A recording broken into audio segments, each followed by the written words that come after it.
ఉత్తరాంధ్ర ప్రాంతం పేరు చెప్పగానే టీడీపీలో ముందు వినిపించేది ఎర్రన్నాయుడు పేరు.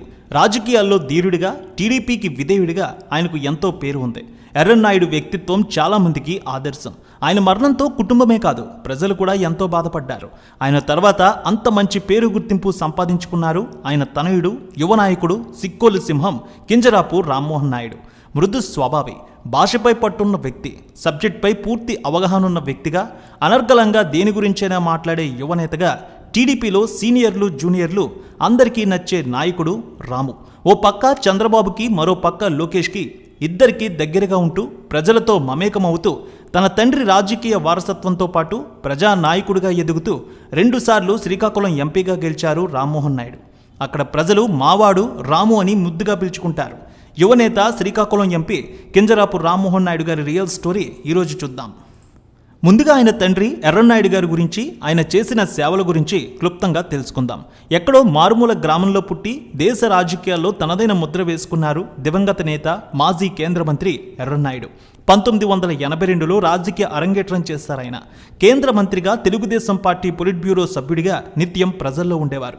ఎన్టీ రామారావు స్థాపించిన తెలుగుదేశం పార్టీలో ఎర్రన్నాయుడు చేరి 1982లో హరిశ్చంద్రాపురం నియోజకవర్గం నుంచి శాసన సభ్యుడిగా ఎన్నికయ్యారు. 1967లో స్వతంత్ర పార్టీ అభ్యర్థిగా హరిశ్చంద్రాపురం నుంచి కింజరాపు కృష్ణమూర్తి గారు పోటీ చేసి గెలిచారు. ఆయన ఎర్రన్నాయుడికి స్వయాన చిన్నాన్నవుతారు. ఆయన్ని స్ఫూర్తిగా తీసుకుని ఎర్రన్నాయుడు రాజకీయాల్లోకి వచ్చారు. ఎర్రన్నాయుడు శ్రీకాకుళం ఎంపీగా గెలిచిన తొలి ఏడాది ఆయన గ్రామీణాభివృద్ధి, ఉపాధి కల్పన శాఖ సహాయ మంత్రిగా కూడా చేశారు. తెలుగుదేశం పార్లమెంటరీ పార్టీ నాయకుడిగా కూడా చేశారు. ఎన్టీఆర్ 1994లో పోటీ చేసిన 2 స్థానాల్లో హరిశ్చంద్రాపురం ఒకటి. అక్కడి నుంచి ఎన్టీఆర్ ఎమ్మెల్యేగా 40,000 ఓట్లతో గెలుపొందారు. తర్వాత ఎమ్మెల్యే పదవికి ఎన్టీఆర్ రాజీనామా చేశారు. ఎర్రన్నాయుడు అక్కడి నుంచి పోటీ చేసి గెలుపొందారు. 1983, 85, 89లో కూడా ఎర్రన్నాయుడు గెలుపొందారు వరుసగా. అందుకే ఈ కుటుంబానికి ఈ సెగ్మెంట్ కంచుకోట. 1996 ఉప ఎన్నికల్లో ఎర్రన్నాయుడు సోదరుడు అచ్చెన్నాయుడు రాజకీయ ఎంట్రీ ఇచ్చారు. ఆయన హరిశ్చంద్రాపురం నుంచి పోటీ చేసి గెలుపొందారు. ఇలా అచ్చెన్న తొలిసారి ఎమ్మెల్యే అయ్యారు. శ్రీకాకుళం లోక్సభ నియోజకవర్గం నుంచి 4 సార్లు 1996, 98, 99, 2004లో లోక్సభ సభ్యుడిగా భారత పార్లమెంటుకు ఎన్నికయ్యారు ఎర్రన్నాయుడు. నవంబర్ 2, 2012న ఒక వివాహానికి హాజరై తిరిగి శ్రీకాకుళం వెళ్తూ ఉండగా ఎర్రన్నాయుడు ప్రయాణిస్తున్న వాహనం శ్రీకాకుళం జిల్లా రణస్థల మండలం దండానపేట దగ్గర ట్యాంకర్ను ఢీకొట్టింది. ఈ ప్రమాదంలో శ్రీకాకుళం నేత, ప్రజల మనిషి ఎర్రన్నాయుడు మరణించారు. యువనేత రామ్మోహన్ నాయుడు గురించి ఇప్పుడు మనం తెలుసుకుందాం. కింజరపు రామ్మోహన్ నాయుడు, ఎర్రన్నాయుడు విజయకుమారి గారుల దంపతులకి శ్రీకాకుళం జిల్లా నిమ్మాడ గ్రామంలో డిసెంబర్ 18, 1987న జన్మించారు. రామ్మోహన్ నాయుడికి ఒక అక్క ఉన్నారు. ఆమె పేరు ఆదిరెడ్డి భవానీ. రాజమండ్రి సిటీ నుంచి ప్రస్తుతం ఎమ్మెల్యేగా కొనసాగుతున్నారామె. 1వ తరగతి నుంచి 3వ తరగతి వరకు రామ్మోహన్ శ్రీకాకుళంలోని గురజాడ ఎడ్యుకేషనల్ సొసైటీ హాస్టల్లో ఉండి చదువుకున్నారు. 1994లో తండ్రి ఎర్రన్నాయుడు చీఫ్ విప్ అయ్యారు. అప్పుడు పిల్లలను చదువు కోసం శ్రీకాకుళం నుంచి హైదరాబాద్కు తీసుకువచ్చారు. ఇక్కడ భారతీయ విద్యాభవన్లో 4, 5 తరగతులు చదువుకున్నారు రామ్మోహన్. 1996లో ఎర్రన్నాయుడు శ్రీకాకుళం ఎంపీగా ఎన్నికై కేంద్ర మంత్రి అయ్యారు. ఈ సమయంలో రామ్మోహన్ 6వ తరగతి చదువుతున్నారు. కుటుంబం మొత్తం ఢిల్లీకి వెళ్ళిపోయారు. అక్కడే ఢిల్లీలోని ఆర్కేపురం ఢిల్లీ పబ్లిక్ స్కూల్లో చదువుకున్నారు రామ్మోహన్. ఇక్కడి నుంచి ఆయన హిందీ బాగా నేర్చుకున్నారు. ఫ్రెండ్స్తో బాగా మాట్లాడి ఆయన హిందీ నేర్చుకున్నారు. అంతేకాదు, పిల్లలకు హిందీ బాగా రావాలని ప్రత్యేకంగా హిందీ ట్యూషన్కి కూడా పంపించేవారు ఎర్రన్నాయుడు. రామ్మోహన్కి చిన్నప్పుడు ఇంజనీరింగ్పై ఆసక్తి ఉండేది. ఇంటర్ పూర్తి కాగానే అమెరికాలో చదవడం కోసం పరీక్ష రాశారు. అందులో ఎంపికై పర్డ్యూ విశ్వవిద్యాలయంలో ఎలక్ట్రికల్ ఇంజనీరింగ్లో చేరారు. ఆ తర్వాత అక్కడే లాంగ్ ఐలాండ్ విశ్వవిద్యాలయం నుంచి ఎంబీఏ కూడా పూర్తి చేశారు. తర్వాత కొంతకాలం సింగపూర్లో ఉద్యోగం చేశారు రామ్మోహన్. కొంతకాలం తర్వాత ఢిల్లీకి తిరిగి వచ్చి ఒక ఇంటీరియర్ డెవలప్మెంట్ కంపెనీ మార్కెటింగ్ వ్యవహారాలు చూసుకునేవారు. ఇదే సమయంలో 2012లో ఎర్రన్నాయుడు మరణించారు. తనకు కొండంత అండగా ఉన్న తండ్రి మరణంతో కన్నీటి పర్యంతమయ్యారు రామ్మోహన్. ఈ సమయంలో ఆయన కుటుంబానికి చంద్రబాబు అండగా ఉన్నారు. వ్యాపారం లేదా ఉద్యోగం, రాజకీయం, నువ్వు ఏ రంగంలో రాణిస్తానన్నా నీకు సహాయం చేస్తానని చంద్రబాబు ఆయనకు సపోర్ట్గా నిలిచారు. ఈ సమయంలో కుటుంబ సభ్యులందరూ కూడా నువ్వు బాగా చదువుకున్నావు, రాజకీయాల్లో తండ్రిలా రాణిస్తావు, ప్రజలకు సేవ చేసే అదృష్టం కొందరికే దక్కుతుంది, నువ్వు రాజకీయాల్లోకి రావాలని కోరారు. దీంతో ఆయన రాజకీయాల్లో 2013లో వచ్చారు. టీడీపీలో ఆయన చంద్రబాబు వెంటే ఉండేవారు. బాబాయ్ అచ్చెన్నాయుడు ఆయన్ని జిల్లా నాయకులందరికీ పరిచయం చేసేవారు. 2013 నుంచి ఆయన టీడీపీలో చాలా చురుకుగా పనిచేశారు. 2013 అక్టోబర్లో ఆంధ్రప్రదేశ్ విభజన పోరాటంలో చంద్రబాబుకి మద్దతుగా ఢిల్లీలో నిరాహార దీక్షలో కూర్చున్నారు రామ్మోహన్. అయితే ఆయన్ని ఎంపీగా పంపించాలని చంద్రబాబు భావించారు. శ్రీకాకుళం నుంచి ఎంపీగా పోటీ చేయమని 2014లో ఆయనకు ఎంపీ టికెట్ ఇచ్చారు చంద్రబాబు. ఈ ఎన్నికల్లో ఆయన శ్రీకాకుళం ఎంపీగా పోటీ చేసి 127,572 ఓట్ల ఆధిక్యంతో గెలిచారు. హిందీ, తెలుగు, ఇంగ్లీష్ అనర్గళంగా మాట్లాడడం, సబ్జెక్ట్పై పట్టు ఉండడంతో కేంద్ర స్థాయిలో మంచి గుర్తింపు తెచ్చుకున్నారు రామ్మోహన్ నాయుడు. సాధారణంగా మన ఎంపీలు హిందీ అంతగా మాట్లాడరు, కానీ నార్త్లో ఉండే నాయకులు కూడా ఆశ్చర్యపోయేలా అద్భుతంగా హిందీలో ప్రసంగం చేస్తారు రామ్మోహన్. ఇదే ఆయనకు మరింత పేరు గుర్తింపు తెచ్చిపెట్టింది. 2014లో గెలిచిన ఎంపీల్లో అతి చిన్న వయస్సు కలిగిన ఎంపీల్లో రెండో వ్యక్తిగా నిలిచారు ఆయన.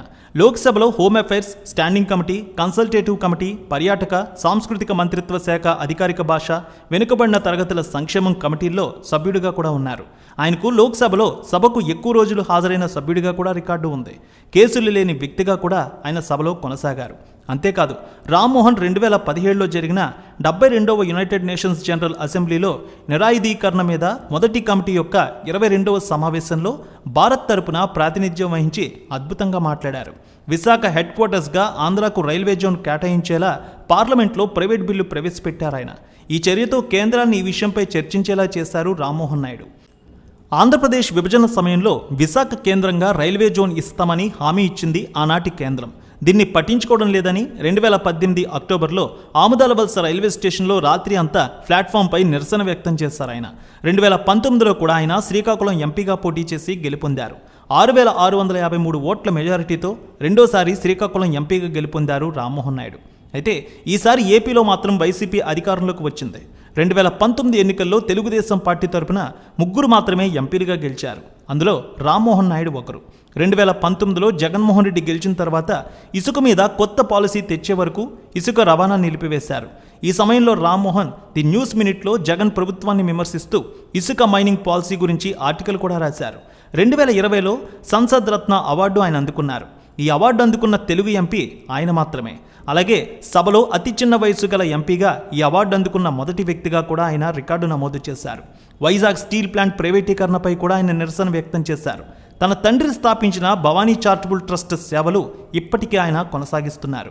ఇక ఆయన వివాహం గురించి చూస్తే 2017 జూన్ 14న టీడీపీ నాయకుడు, మాజీ మంత్రి బండారు సత్యనారాయణ కుమార్తె బండారు శ్రావ్యతో రామ్మోహన్ నాయుడు వివాహం జరిగింది.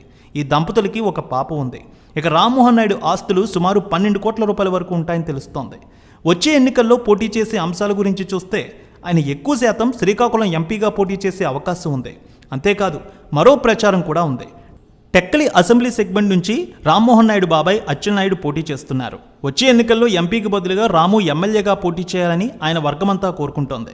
అయితే టెక్కలి నుంచి బాబాయ్ పోటీకి ఉన్నారు కాబట్టి జిల్లాలో మరో బలమైన సెగ్మెంట్ అయిన నర్సన్నపేట నియోజకవర్గం నుంచి పోటీ చేయాలని కోరుకుంటున్నారు.